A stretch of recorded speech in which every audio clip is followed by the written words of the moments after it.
Hey, what's up you guys? So today I wanted to do the Reader Problems book tag. This tag was created by About to Read. It is another old ass tag that I felt like doing. So we're just gonna get into the questions and hopefully my cat won't knock over all of my equipment like she did 5 minutes ago and delete everything off of my memory card because that was fun. It's fine. I love her. She's adorable, but also she is a menace. She's destroyed so many iPhone chargers over the past couple months because she has discovered that she likes to chew the shit out of those. Hopefully she doesn't chew up my lighting equipment. That's all I care about. So questions. You have 20,000 books on your TBR. How in the world do you decide what to read next? I already have 2,000 books on my TBR, and normally what I decide to read next is whatever I'm really feeling. So like, it's just gonna be whatever genre I'm kind of feeling in the moment. If I want to read something kind of light and romantic, I go for a contemporary. If I want to read something a little bit dark, I'll go for like some dark fantasy. If I want to read something that's really epic fantasy. If I want to read something that's got like really good characters that I really love, I'll typically go for like young adult fantasy. That's normally what I go for young adult fantasy for, is the characters. The fantasy in and of itself isn't always the best in young adult fantasy, I've found. At least that's my opinion. I do still love it, but again, it's more so because of the characters are just really strong in young adult fantasy, whereas in epic fantasy I don't get as strong characters, but I get a fantastic fantasy world. But again, it's just whatever I'm really feeling is what I go for. And then if I'm not really feeling anything, which is typically what happens when I'm in a reading slump, I will just kind of pick up a bunch of stuff and whatever sticks I go with. So like, if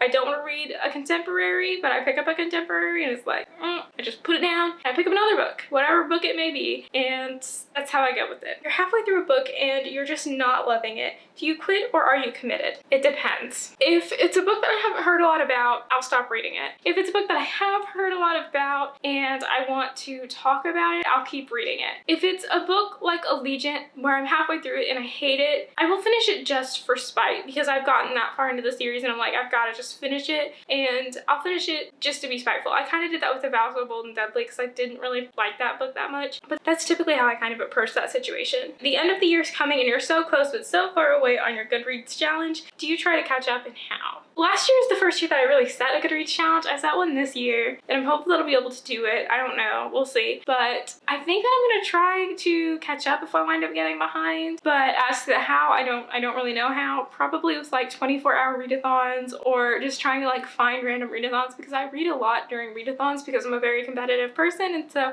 I want to be better than everyone else out there because that's just who I am. It's a flaw, but is it though? The covers of a series you love do not match. How do you cope? I don't. I cry. But also, I try to wait until all of the books are out in a series before I try to like go and buy the series for this purpose. But sometimes they don't like redo the covers on the first books in the series after they changed it mid-series, and it's so frustrating. I just feel sad that like they changed the artwork and they didn't feel like it was important enough to change the artwork in the entire series, and I'm just like, what? Just do the whole series.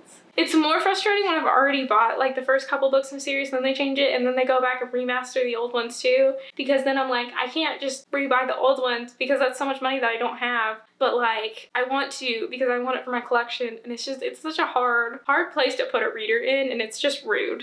Everyone and their mother loves a book and you really don't like it. Who do you bond with over shared feelings? I will normally try to bond with anyone. I don't know. Okay, this question is kind of hard for me to answer because normally when I don't like a book, like I don't find someone to bond with. Like that's not normally something that I'm going for. I normally just kind of want to rant about it, and so I make a video where I rant about it and then people will comment on that, and that's kind of how I bond. But like, it's not like I go to one specific person. And then on top of that, I actually kind of like when I have different opinions on things than other people because I feel like it opens up a discussion, whereas if you have the same opinions, it's more of just you guys piggybacking back on each other's opinions. And so I just like having different opinions than people, and I like having discussions. That's not to say that like I go out of my way to be different, but like whatever my opinions are, if you have different ones, I normally find that more engaging than if you have the same ones. If you're reading a book and you are about to start crying in public, how do you deal? So I just cry. I just go for it. A great example is one time when I found the Where the Sidewalk Ends and Everything on It by Shel Silverstein. I found that in Barnes & Noble, and I found it in like this really nice format and really nice edition, and I had just moved to a new place and I was like all on my own in Nashville, Tennessee, and it was really scary because that's like a huge city and you're just like a little person. And I found that there and I just started flipping through it, and it brought me back to my childhood, and it really just like grounded me and like provided me that like sense of like, it's okay because other people have done this and it's okay because you can do this. And I just love that. And so I like started crying while I was just like flipping through that book and reading it in a random Barnes & Noble. And so I just kind of let it out. I have no fear. If I'm in like a place where like I care what the people around me think, I might put the book away and just stop reading and then go home and have my nice cry session. But I normally do just kind of go through it. A sequel of a book you love just came out, but you've forgotten a lot about the prior novel. Will you reread the book, skip the sequel, try to find a synopsis on Goodreads, cry in frustration? I will normally try to reread the book, and this is why I try to also, again, just read series once the whole thing is out, because I hate going back and like having to like reread a bunch of books whenever like the new one comes out. That's why like with Throne of Glass, I waited until Kingdom of Ash was out to actually read the whole series, because it's like I don't want to reread every single book every single year because I would feel like I had to. And so I tend to wait just until the whole series is out to read it. If it's like a series that I'm like really excited for, really hyped for, I'll read the first book and then maybe I'll wait for like a couple more books to come out and then I will go back and reread the first book and then read the whole series. Or I handle that a little bit differently. It's like a good example with Cassandra Clare's books. I read Lady Midnight like a long ass time ago, but I want to finish out the series now, so now I'm going on and finishing the rest of that series after a reread of Lady Midnight. Next question. You do not want anyone borrowing your books. How do you politely tell no when they ask? I try to make my feelings very clear on the outset that I don't like people borrowing my books. Like, I've got a few exceptions to this rule, namely my sister, because I have had someone physically destroy a book of mine and hand it back to me like it was no problem. Like, I loaned this book out to her. I loaned out City of Bones to one of my friends one time, and she gives it back to me, and she, like, before she gives it back to me, she's like, I'm sorry, I accidentally spilled some water on it, and so the pages are a little messed up. And I was like, okay, it's fine, because I just like assumed that like she meant like 1 or 2 pages, or like maybe the back cover's a little bit messed up. No, this book had been sitting in water for like a long time. Like, it wasn't like a couple seconds, it had to have been a long time. Half of the book was waterlogged, half of the book had the pages all like crumpled up and weird, and the back cover was like falling off the book now. Like, it was not good.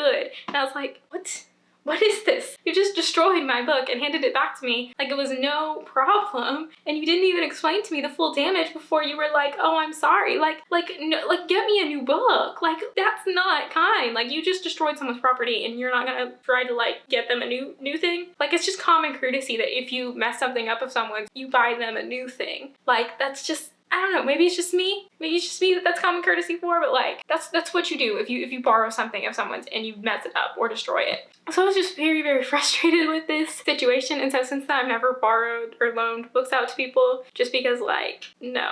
I've put way too much money and care into curating my collection. No. You're not gonna destroy my property. So that's typically how I handle this. I'm just like, no, and then I'll like explain to them how, you know, that one person destroyed my book one time, and that's kind of the end of the discussion, because like I have a pretty solid example of someone not caring for my stuff as well as I would. You've picked up and put down 5 books in the last month. How do you get over your reading slump? I cry a lot. That's really it. Right now I'm honestly in a bit of a reading slump, which is really upsetting. I've read like 1 book this month and it's the 20th. It's fine, hopefully I'll get over it soon. But I try to normally power through whatever book I'm reading, especially if I'm liking the book, which right now I am, so I'm trying to like power through it. But I also kind of just think about what I want to read, if I want to read more of what I'm reading, like what genre I want to read, and I just try to like pick up a bunch of books and see what sticks, but that doesn't always work out. So sometimes I'll go back to old favorites, like Twilight is a good one, where I'll read a few chapters and that will get me in the mood for reading,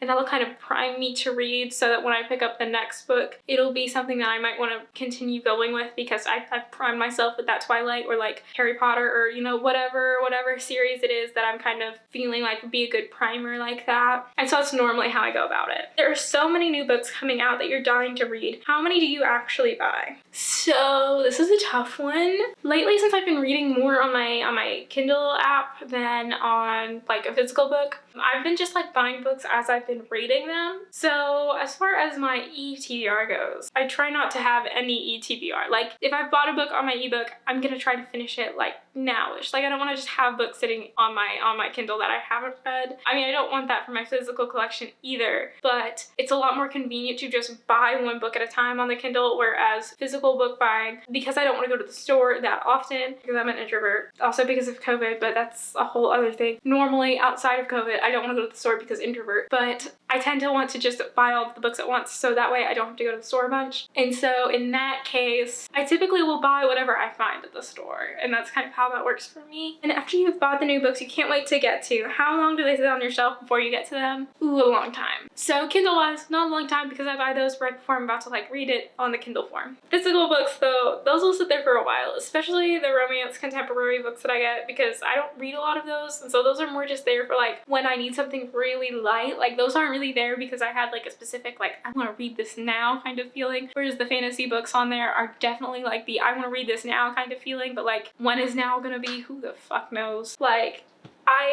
they just kind of sit there. Some of them have been on there for years, like Lola and the Boy, no, Isla and the Happily Ever After has been on my shelf for years now, I think, like a long time, like since high school. I am 2 semesters away from graduating college, so that should tell you a little bit about how long that's been there. So yeah, it's a bit of a problem. But anyways, that was the Reader Problems book tag. If you like this video, please like, subscribe, comment down below some of your reader problems. What are things that bother you the most as a reader? And if you want to do this tag, also comment that down below. I'd love to check out your videos. I post videos on Tuesdays, Thursdays, and Sundays. I will see you in my next one. Bye!